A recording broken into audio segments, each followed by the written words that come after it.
What's going on, guys? It's Shyhammer, and I got part 2 of the Orc and Goblin book. Guys, I stopped the first video.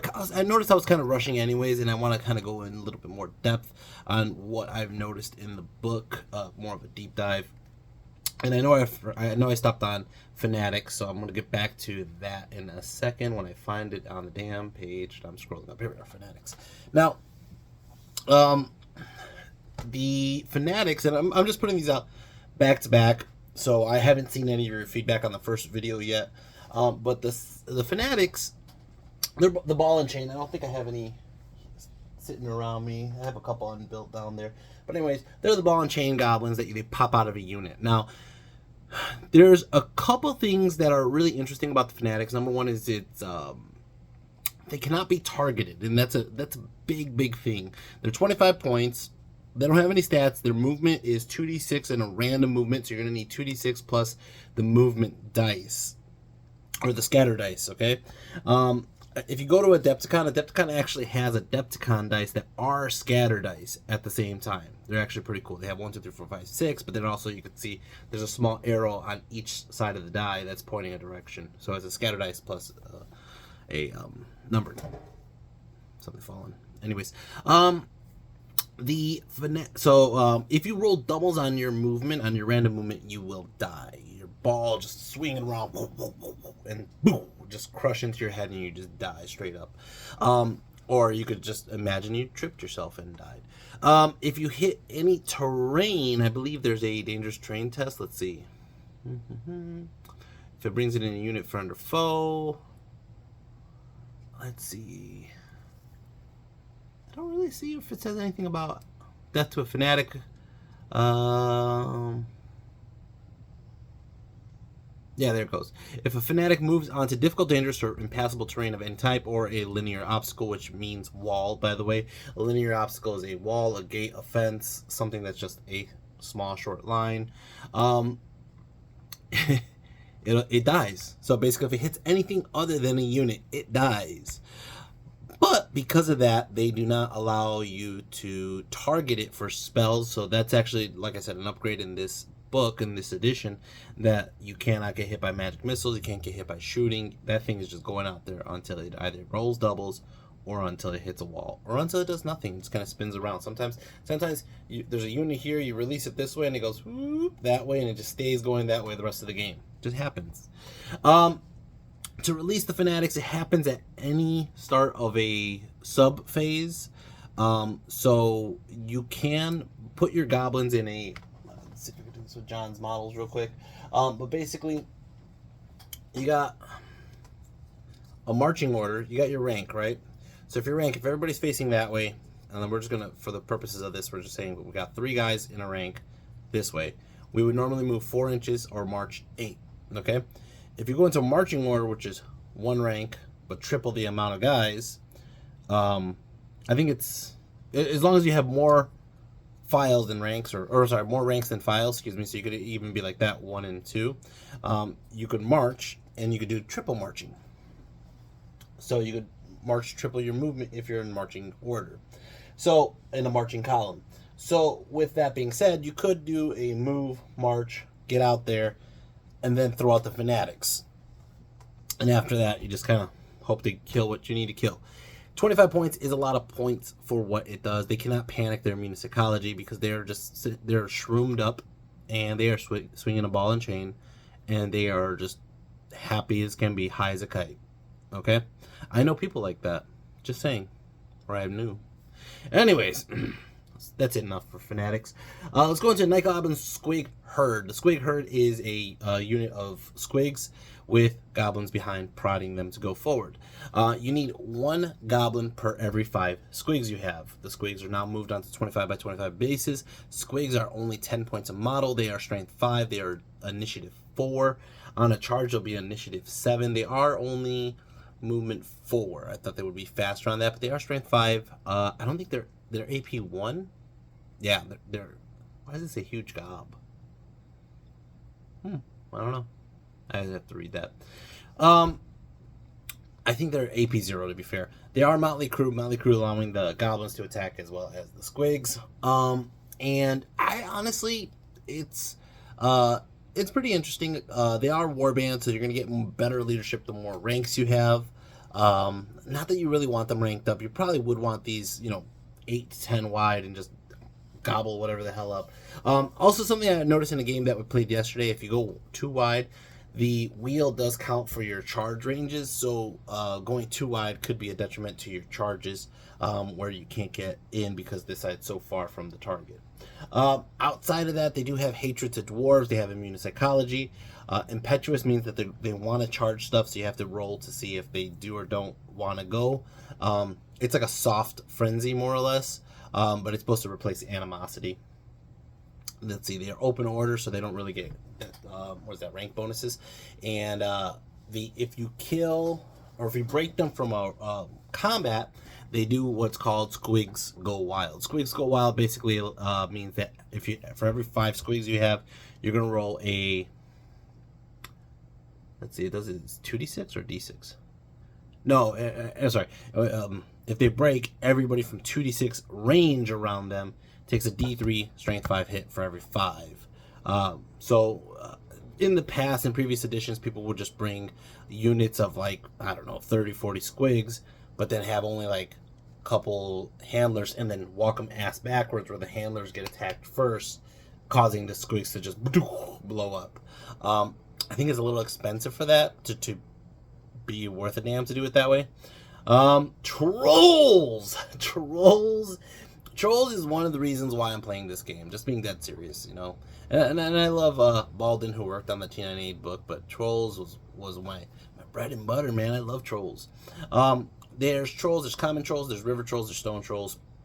The River Trolls are the most expensive one because they get 1 extra wound.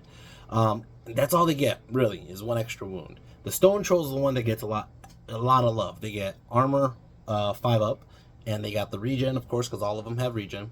And they also have the Stone Trolls Magic Resistance 1. So they don't get too much more, but they get enough. They also get 1 more leadership, which is actually kind of funny and pretty good, I guess, for them.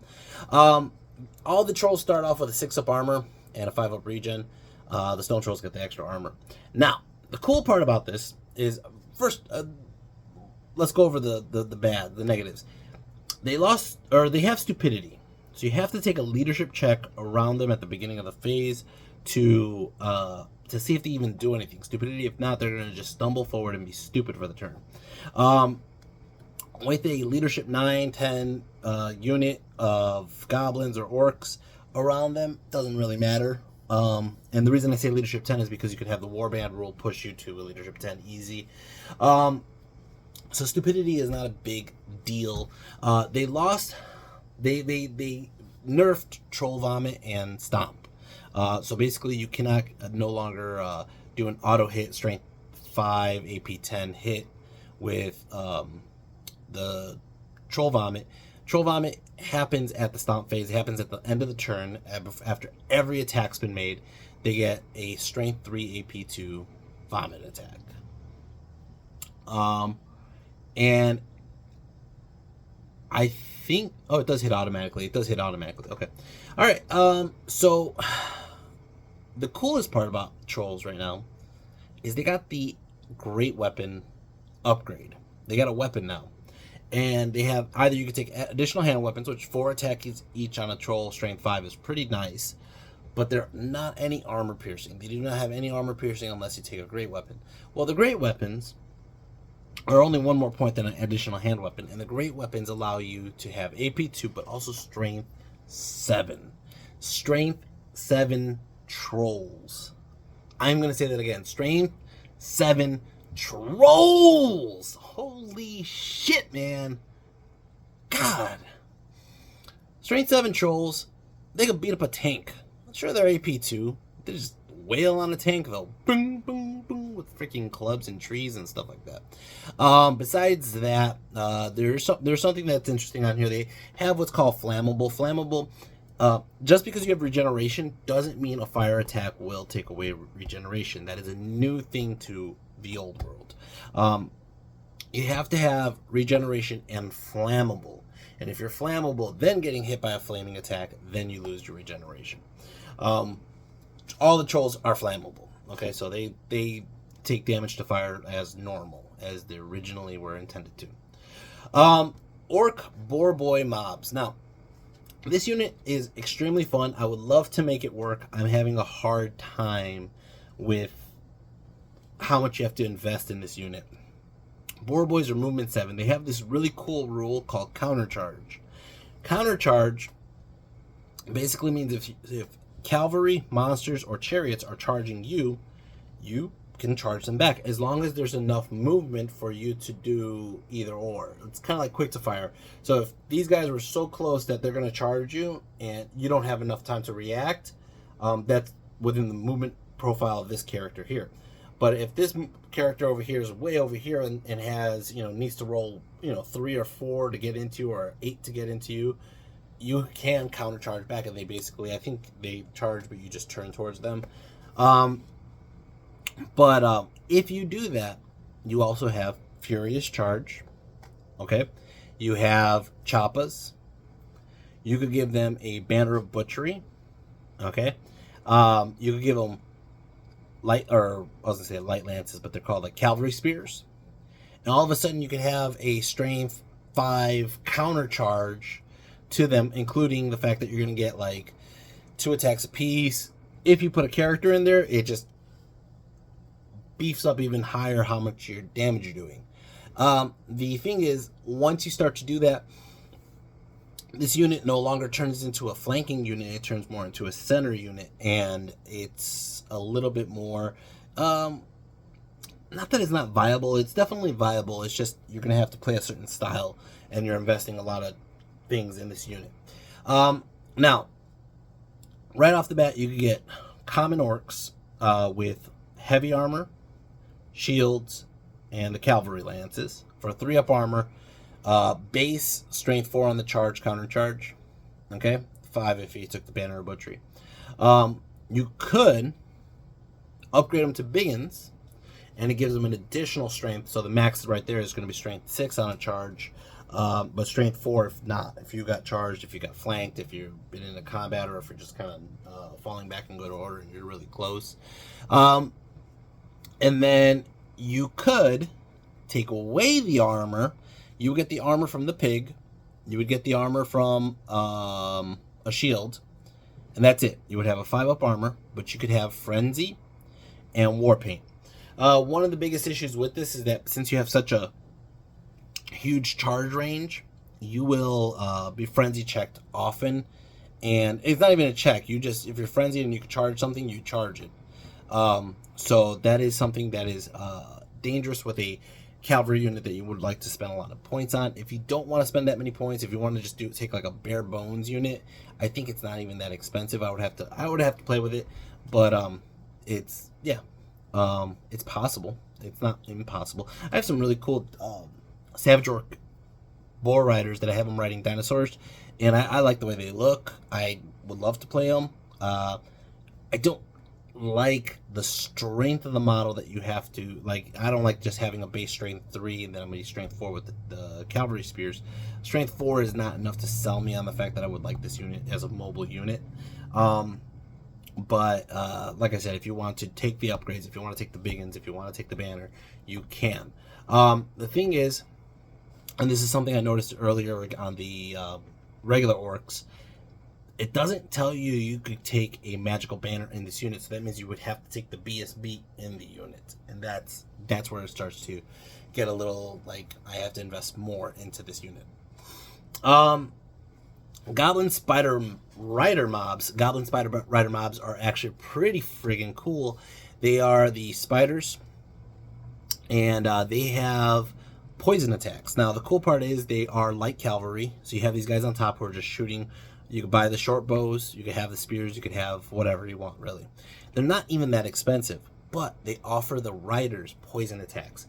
Now your short bows will have poison attacks, your spears will have poison attacks. You have minimum 10 attacks, minimum 10 attacks on top that are just going to be poison. If you charge something, you're going to be like an initiative 7 on a charge, on a front charge, and you're going to be 10 attacks poison,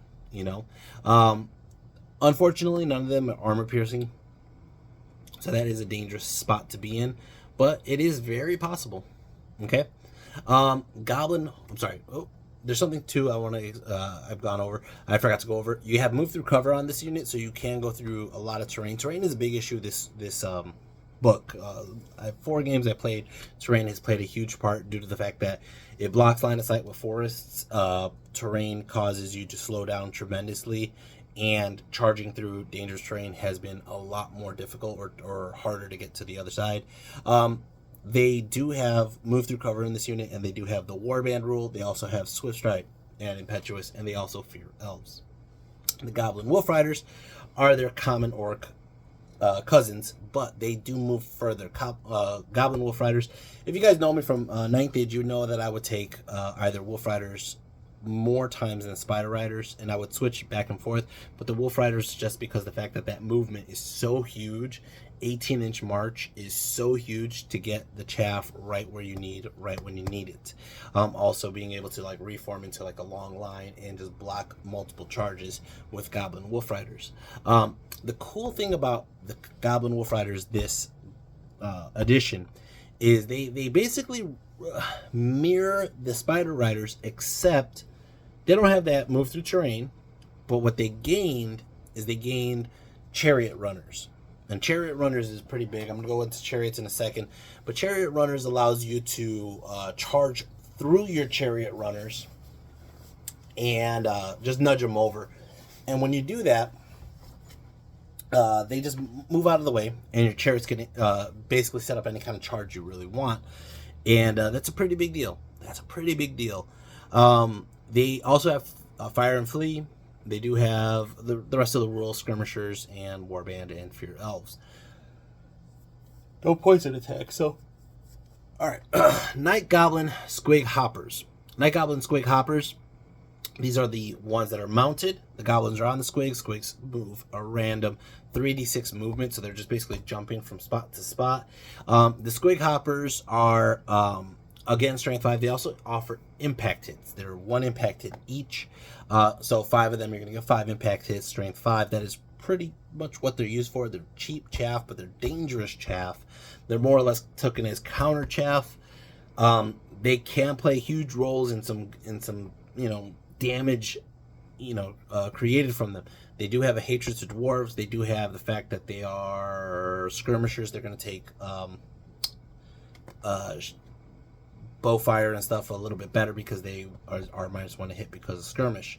And like I said, they're a pretty cool unit for what they are. They're very small and they're mobile, more or less. The goblin on top is basically nothing. Cavalry, spears, and light armor is not really worth the upgrade for that. You just kind of want the squig jumping and killing, more or less. And they're also armor bane one. That's kind of cool. Let's see. All right. Orc boar chariot. Orc boar chariots are, you can take them as a mount for your orc lords or orc heroes, but also it's the heavy chariot. Now you could just take them as a heavy chariot in general, just without even the character on it. And it costs the same points. It costs the same exact points. It doesn't really matter if you want them for your general or not. You can have another one in the unit. So, in the army. It's 90 points. They are actually pretty stout for what they do. Their toughness 5, 4 wounds, 4 up armor. Okay? The problem I have with them is the amount of attacks they get for their strength. They get a lot of attacks, but they're only strength 3 with the crew. Strength 4 with the boars if they charge. Strength 4 with the orcs if you have the light cavalry spear. You get it automatically. Now, here's the cool part. You could take an orc crew member for 5 points. So now you'll have 3 crew members. Okay, they have frenzy. Okay, or sorry, you could buy them with frenzy, and they don't lose any armor on this one. They just get the frenzy. Okay, and they gain an extra attack. So now you have 6 attacks. Okay, they do have first charge. First charge is if you hit a unit with ranks, they don't get the rank bonus for that first charge. And they also have the impact hits D6 plus 1. If you give them the frenzy, they will get the extra attack, but they will have to charge whatever's in their way. Part of that doesn't matter because you're a chariot. You want to charge stuff that's especially close by. Don't know why they have Warband. Warband has nothing to do with anything in this. Oh, I think it's because Warband, you get to reroll charge ranges. That's actually pretty cool. I gotta look at that again. I'm gonna look at that right now. Warband. I don't know why I'm so yawny today. Warband. Ugh, no space. Yep. You may reroll its charge roll. So, having a rerolling charging chariot is pretty fucking cool. I gotta admit, that's pretty fucking cool. Especially since they get Swift Stride? It doesn't say they get Swift Stride. I think I would have to look up Chariot specifically because maybe the Chariot gets Swift Stride. But, yeah, 6 attack, strength 4, impact hits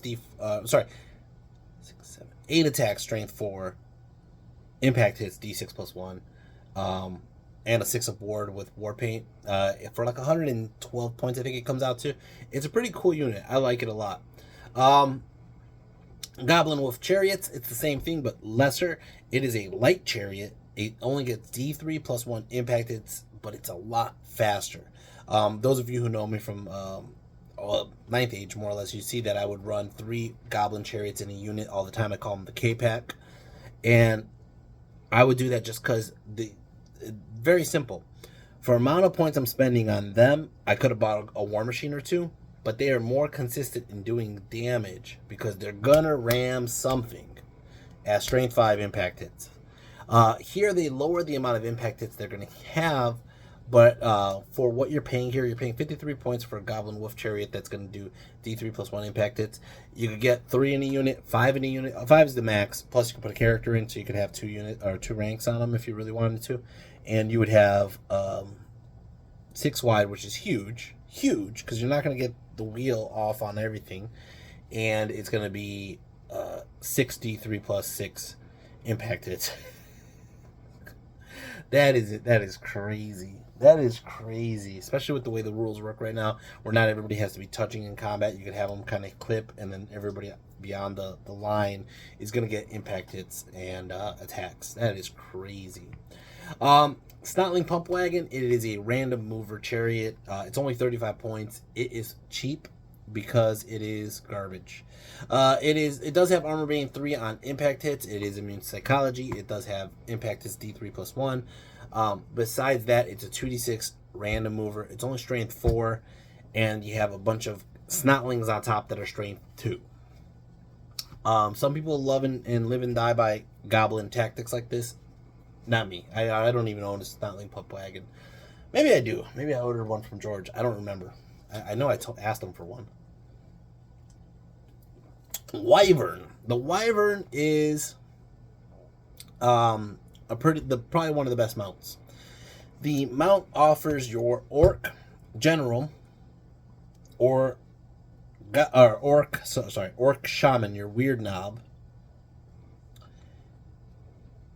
4 extra wounds and 1 extra toughness. So basically, no matter what, you're going to be tough 6 with 7 wounds. Okay. The Wyvern itself doesn't have too much. It has a fly. It does have terror. It does have 3 attacks. One of them is always strikes first attack. The other 2 are just wicked claws. The problem I find with this is one of them is AP 0 and 2 of them are AP 2. So you kind of have to like, okay, this one's AP 0. Okay, now this one's AP 2. And it slows it down just a little bit. Besides that, it is a large target. It does have Swift Stride. It does have a great strength at strength 6. I feel like it's just missing 1 attack. If it had 1 extra attack, this thing would be perfect. It would be great. Okay, but the Wyvern itself is not so deadly. It doesn't have a D3 plus 1 tail. It used to have a D6 tail, I believe. It does have heavy armor on its own. It's a 5-up armor on its own, but you can just take your character on top, and your character on top will increase his own armor on his own. Has nothing to do with the Wyvern, and you could get up to a 2-up armor, 5-up regen, or 5-up ward if you really want to. All right, the Ragnarok Spider. The Ragnarok Spider is one of my favorite models I have, and I'm struggling right now because as a monster, 310 points in a 2,000 point list, that 10 points is 10 points too many to take in a Ragnarok and a Giant.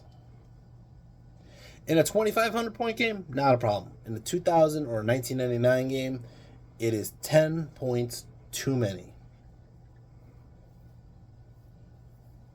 Anyways, it is a behemoth, but it doesn't count as a ridden monster. It counts as a ridden chariot if you take a wizard on top. For some reason, you're just a giant chariot. Okay, it is 100 by 150 mil. It is tough 6, strength 5, with 7 wounds. So they lost a wound from original Ragnarok kit. You only get 6 attacks, so you lost 2 attacks. You're going to be two less attacks, strength 5. The cool part is they gave it the whole model poison attack. So now your goblin crew have short bows with poison, spears with poison. Those are both great things. Those are both really good things. The spider still has a venomous surge, which is basically its stinger tail, just to kind of like, and it always strikes first. It is poison, and it also does D6 wounds, and it's AP 2. You can take a web spider silk lava on its back. That upgrade is going to cost you a total of 35 points for a very soft stone thrower. It doesn't have any extra rules, like it'll lower your initiative, it'll lower your toughness, it will lower your movement. It just hits you and does strength 2 impacts around. Strength 4 under the hull. Like I said, there's no spider shrine. There's nothing that would really benefit the wizard other than the fact that the casting ranges for certain spiders or caster spells boost up to 18 inches. So being on the behemoth does boost certain spells. And when it does, that is a huge bubble for Bad Moon Rising. Or it's not Bad Moon Rising, Evil Sun Shining. Evil Sun Shining lets you reroll 1s, and on a bubble of that spider would be huge. Mangler Squig. They are monsters now. They're not little balls that are bouncing. They are big balls. No, I'm just kidding. They're basically like on a chariot base, a 50 by 75, so it's a little smaller than a chariot. They do hate dwarves. They do get random amount of attacks, so D6 attacks. Outside of that, I've taken it in 4 games so far, and it's died in every single game. And only 1 game I got a charge in, but it was too close to get the impact hits. So I haven't really seen it do its job yet. It does have Killing Blow on the monster.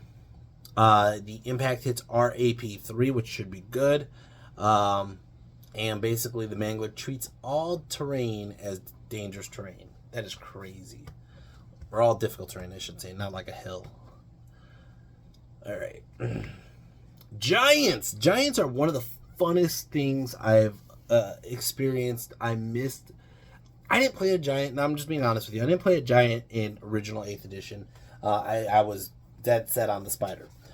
The problem is that the giant had a random chart, and sometimes it would do yell and ball, and yell and ball would just kind of turn me off from the fact that to take the giant. It's like, well, I didn't even do damage. I just yelled at you, and I won combat. It ended. That move is gone. You basically have 2 different choices. You have 2 different charts. Your first chart is you roll a d6, see what happens. And the chart has like a headbutt, a big smash with the tree, a swing with the tree, and jumping up and down. And all of these are going to be different strengths. It goes anywhere from strength 6 to strength 10. Sometimes it does D3 wounds. Sometimes it does D3 plus 1 wounds. But they're all pretty damaging attacks. It doesn't matter if you fight tank, it doesn't matter if you fight a knight, it doesn't matter if you're fighting a horde of infantry, you're going to do damage with any of these rolls, okay? The other thing that could be fun is the pickup. The pickup is you see somebody in the line that is engaged with the giant, and you literally reach down with the giant and you pick them up. And the guy has to make an initiative check.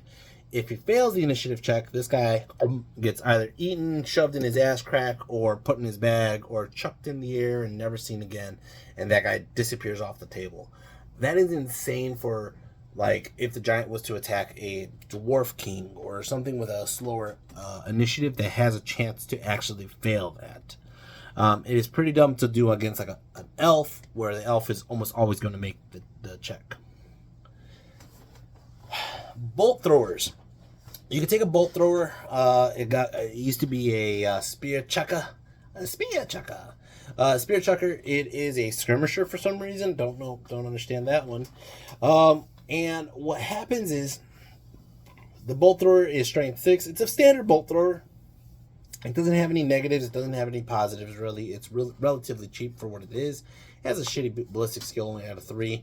You're going to be hitting most things on 5s or 6s. And strength 6, D3... No, sorry. Strength 6, multi-wound 2. Okay? And then it lowers after each successive hit. So basically, the first guy gets hit strength 6. Second guy gets his strength 5. The next guy gets his strength 4, 3, 2, 1. All right. Doom Diver, and I'm going to go over the Doom Diver and the Rock Lobbers at the same time. They're both stone throwers. They're both going to launch somebody at somebody. The Doom Diver, the only difference is you're paying a 20-point increase for the Doom Diver versus the Rock Lobber, just so you could redirect your shots. If your shot overshoots the template and it goes way over, you could roll a D3 and see if you could just kind of come back and hit and clip more guys. The Rock Lobber is just a Rock Lobber. All right. You can't buy bullies on any of these. For the most part, they fear elves all around, except for the Orc Bully. The Orc Bully does not give a flying shit about a elf. All right.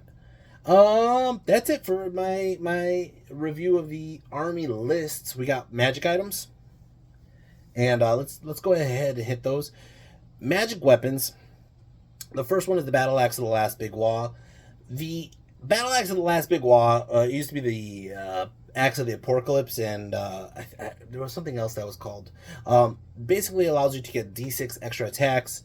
The problem is it's strength +2 and always strikes last.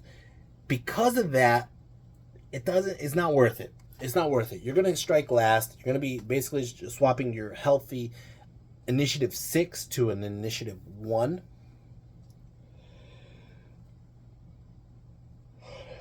And there's a chance that you roll a 6 on the amount of attacks, and it doesn't give you 6 attacks. It actually doesn't work if you roll a 6. So you could get a maximum of 10 of attacks with a charge. And, yeah, it could get 10 attack, strength 7, AP 2. I don't see that it's worth it, to be fair. For 75 points, you could get a lot better.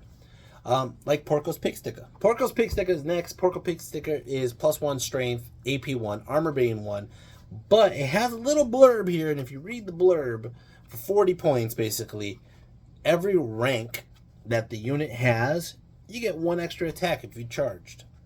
So if you charge in a normal 3-rank unit or 4-rank unit, you're getting 4 extra attacks on top of your Lord or your BSB or whoever the hell has a Porco's Pig Sticker.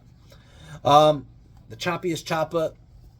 This is the weapon I've been using on my general, because it's just very simple, +1 strength, but AP 3. Your general, your war boss, your Black Orc boss does not have AP innately. You would have to buy a weapon, and that weapon is going to give you your AP. This magic weapon gives you AP 3.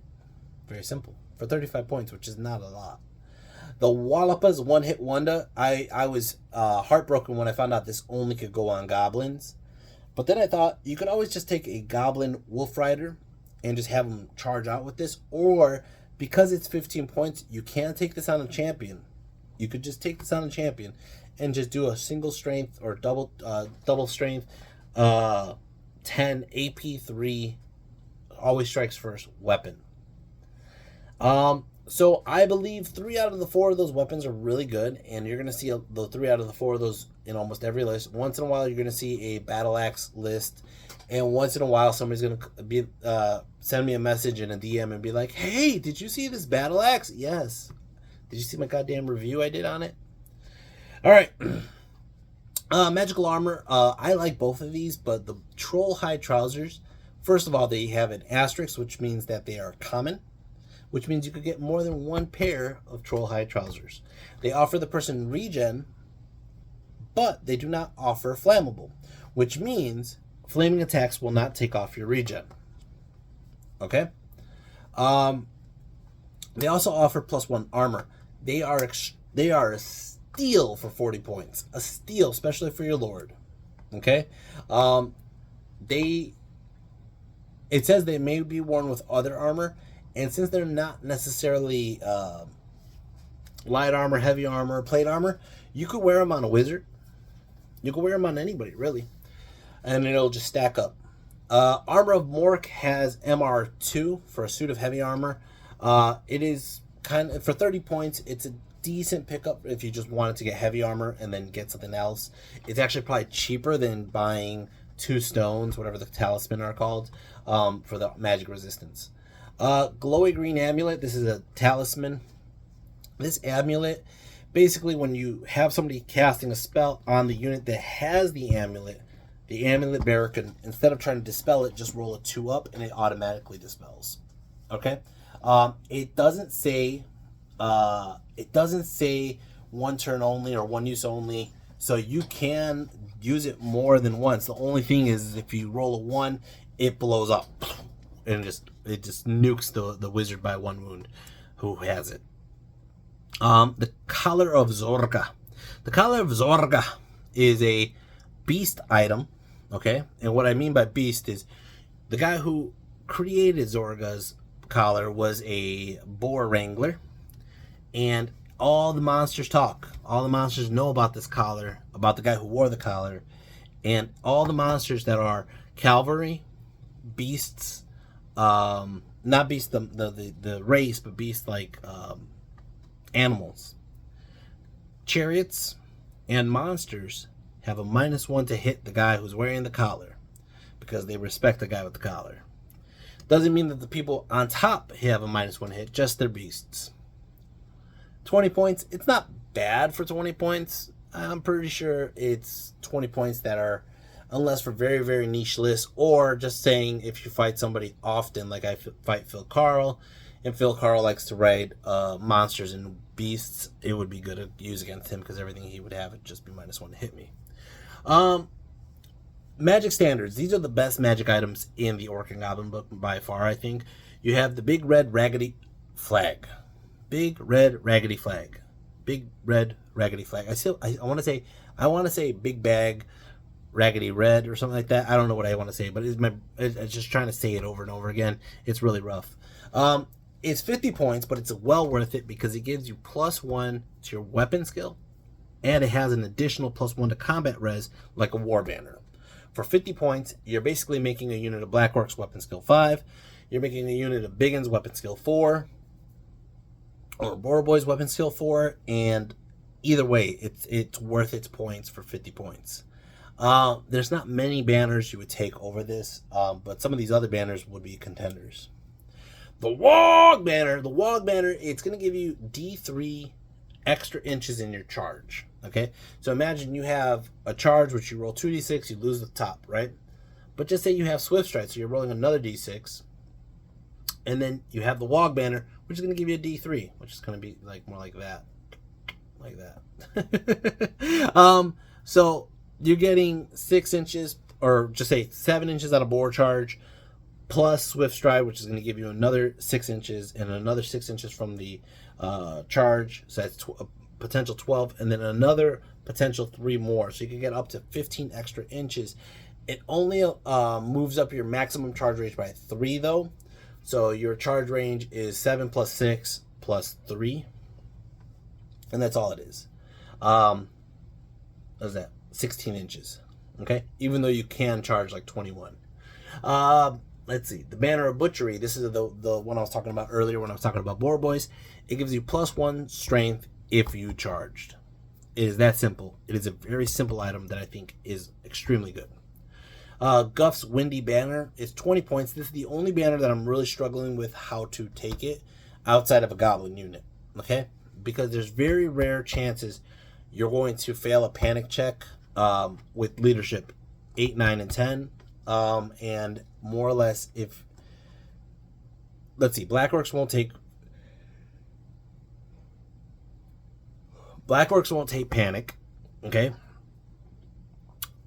Ferals or Savage Orcs won't take panics, okay? Goblins can take panics, but can Goblins take banners like this? And if you can, you probably have the BSB with you. And if the BSB is with you, then you probably already have fail a panic check, or have a reroll to fail panic checks. So it's a really weird banner for me. I don't see many uses for that banner. Big Boss At. Big Boss At is a hat that basically allows you to make a unit unbreakable. You would take it on the leadership check, and once you do the leadership check, you can make one unit basically unbreakable. Let's see. As long as they're not engaged in the unit, you give them inspiring words. It's pretty cool. 50 points is a lot of points for it, but basically it's a very niche item. The Headbutting Ot. This one I wanted to take 15 points. 15, that's not much. And it gives you an impact hit 1, APU 2. I mean, it is what it is. It's very simple. Let me headbutt somebody and let me just get an impact hit. Impact hits are huge because it's going to be going off as soon as you got into combat, which would mess up a couple elves. It'll mess up a couple people who have a short front line, so now they're already losing attack before they even got to attack. Fungus Wine. Let's see. They take a leadership check and they become immune to psychology. This one's actually better though. It's single use only, but you could buy multiple since it's a common item. Okay. Same thing with the Headbutt Hat. Actually, that's pretty cool that the Headbutt Hat has common item use. That's cool. But the Fungus Wine, basically, just going to go ahead and make them immune to psychology, same as the Big Boss Hat, giving them unbreakable. Glittering Whatnots. The Glittering Whatnots is it's a anti-magic item, a glittering whatnot, you know. Basically, if you're targeted by the enemy's spell in your unit, you could use the whatnot. You roll off on it, and on a 1, 2, 3, their spell cast as normal. On a 4, 5, 6, though, you could reverse the spell back onto them, and it doesn't even happen onto you, and they could try to dispel their own spell. Buzzgob's Knobbly Staff. Once per turn, you may reroll your cast. That's a very simple item, but it's a very useful item. Just to reroll your cast per turn. Once per turn. 35 points. That's actually pretty cool. I was looking at what am I going to do? 40 points. I think I just put that on. I mean, you could take a bolt thrower for 45 points and it does damage. But sometimes you just fail a charge, or not charge, cast. Sometimes you really want to get off a Foot of Gork, and the Foot of Gork, you roll a 1 and a 2, and you're like, well, that's that. Once per turn, boom. You know, and honestly, the spread of spells, you're going to be more or less able to cast. You know, you're going to cast most of your spells anyway, especially with like a level 4. But once in a while, you fail that spell, that would be a good item to have. The Idol of Mork. I've been taking this item pretty faithfully after the second game. I think I'm going to continue taking this item. It gives you 3 more inches on your dispel distance. So it gives you an effective 27-inch dispel range. But also, you can reroll your dispel rolls for 30 points. Alright, so that was the magic items. There's a couple that I love. Trollhide Trousers, the Choppy's Choppa, the Idol of Mork.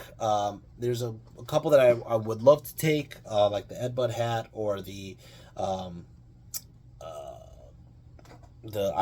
item that makes him revert back to the owner, the reflective spell on him. And then there's a couple that I would never take, like the Windy Banner and let's see. I like the Collar Zorga. I don't know how often I would ever pick it.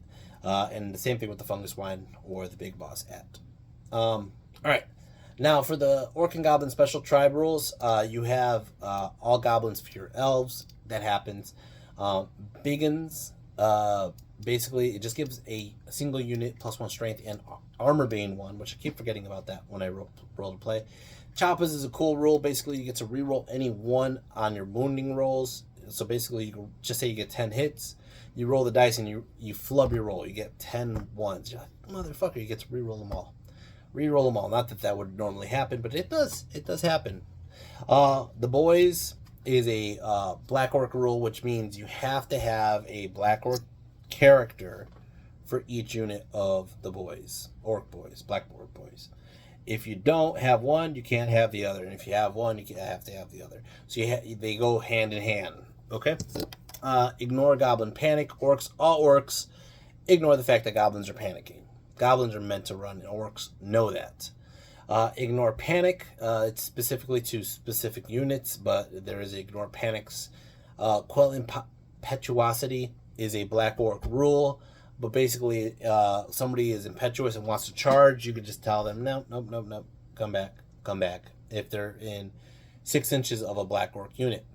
Tusker Charge is the charge for the Chariots. For the record, something I didn't mention, the Chariots, heavy Chariots cannot go through a linear obstacle like a wall. They actually will not pass through. It's impassable for them. So they have to go around. Even if it's this way and the chariot wants to go parallel this way and it's like riding on top of it, that's impossible. It doesn't happen. But Tusker Charge is +1 strength and armor piercing for the boars. The Wog, you do have to make a leadership check to claim the Wog. And once you do, the Orc that calls the Wog's unit gains +1. Oh no, so they get to reroll any hits of a 1 and get +1 combat res. It's pretty cool, except it only works for your general's unit. And your general would have to be a lord or orc boss, basically. War Paint is the rule that you get the 6-up ward. You cannot have armor, but you can have a shield. All right. Last thing I'm going to talk about is the lore of Gork and the lore of Mork. Lore of Gork means you got a orc shaman. Orc shamans get the Brainbuster and Gaze Gork. I do like an orc shaman because it does give you 2 damaging magic spells. I am also a fan of just taking Fireball, the Ruby Ring of Ruin. So it's, it becomes not redundant, but just, having a couple ways to nuke somebody. The thing is, Lore of Mork, which is for the goblins, has Itchy Nuisance. And Itchy Nuisance is huge because it gives -D3 to toughness and initiative to the person you hex. That is a big, big boon to have. Mork's Curse does makes the opponent reroll 6s on armor saves, and that is it, guys. Guys, I hope you guys enjoyed this video. I enjoyed making it. I know I'm a little yawning today and all that stuff, but I'm gonna get going to work soon. I got a little time. Anyways, this is 47 extra minutes of part 2 of my review on the book. If you guys see any kind of combos or anything that you think you want to point out, just put it in the comment section below. I would love to read it. I love to comment. I love to read the comments that you guys leave. Good or bad, I like to read them. And besides that, I'm excited about the book. I've been playing with trolls. I've been playing with the giant. I've been playing with Black Orcs and Savages. I play with some Boar Boys. I done okay with the Boar Boys, but at the same time, I feel like because I didn't know about the banners, Boar Boys can't take a banner and Savages can't take a banner regularly. I would have to mess around with my list a little bit more to make it more legal. I'm going to try to get some games in at the Dice Dojo, and I'm trying to get some games in, locally before I start going to any tournaments. There was a lot of feedback in my other video about me doing content for Old World, and and there's a lot of GW hate. I understand there's a lot of GW hate. Here's my theory on that. Here's my take on it. There's 3 tournaments coming up that I know about: Adepticon, Ocon, and Blood in the Sun. And and then there's also Gary Luther's event in Indiana. And that's 4 events within 5 hours of me that are for the Old World. You want to know what's near me for the 9th Age?